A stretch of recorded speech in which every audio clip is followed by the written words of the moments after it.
بسم الله الرحمن الرحيم نون والقلم وما يسطرون ما أنت بنعمة ربك بمجنون وإن لك لأجرا غير ممنون وإنك لعلى خلق عظيم فستبصر بصرون بأيكم المفتون إن ربك هو أعلم بمن ضل عن سبيله وهو أعلم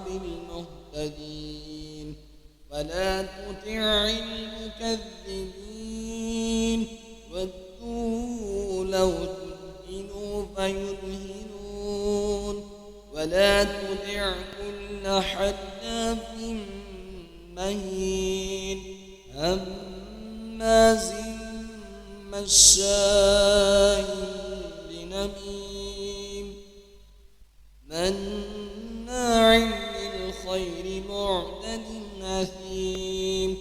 عتل بعد ذلك زنيم أن كان ذا مال وبنين إذا تتلى عليه آياتنا قال أساطير الأولين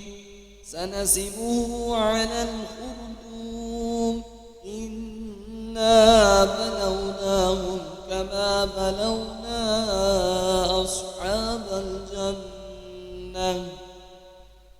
إذ أقسموا ليصرمنها مصبحين ولا يستثنون فطاف عليها طائف من ربك وهم نائمون فأصبحت كالصريم فتنادوا مصبحين أن اغدوا على حرثكم إن كنتم صارمين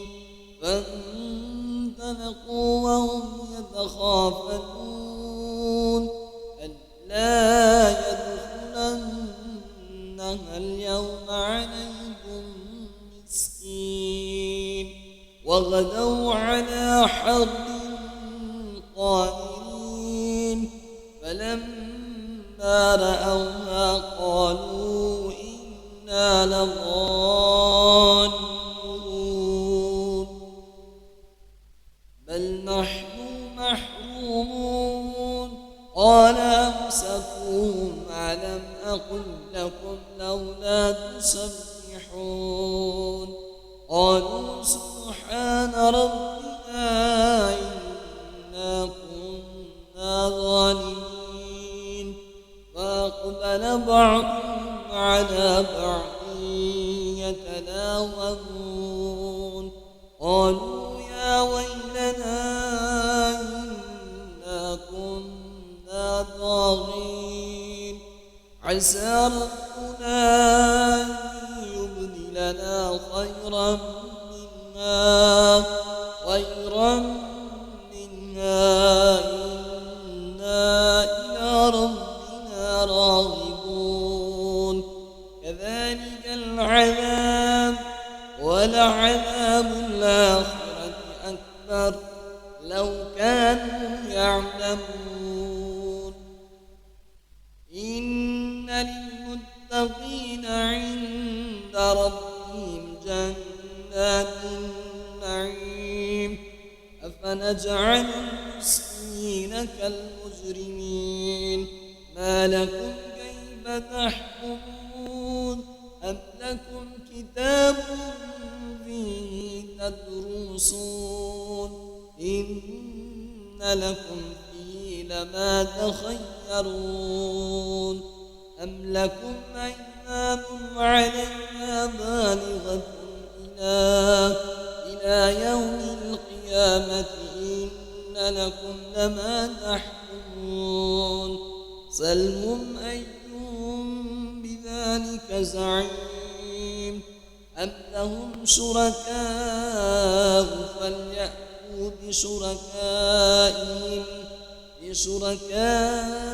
إن كانوا صادقين يوم يكشف عن ساق ويدعون إلى السجود فلا يستطيعون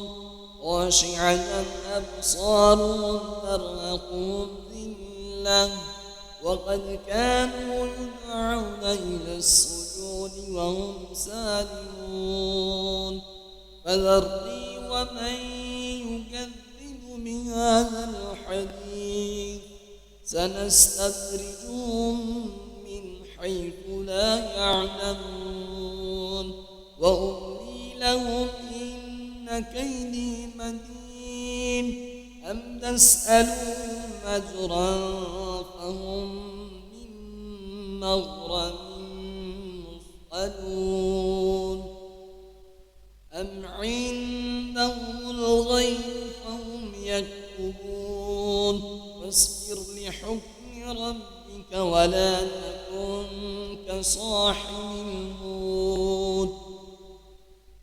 ولا تكن كصاحب الحوت إذ نادى وهو مكذوب لولا أن تداركه نعمة من ربه لنبذ بالعراء وهو مذموم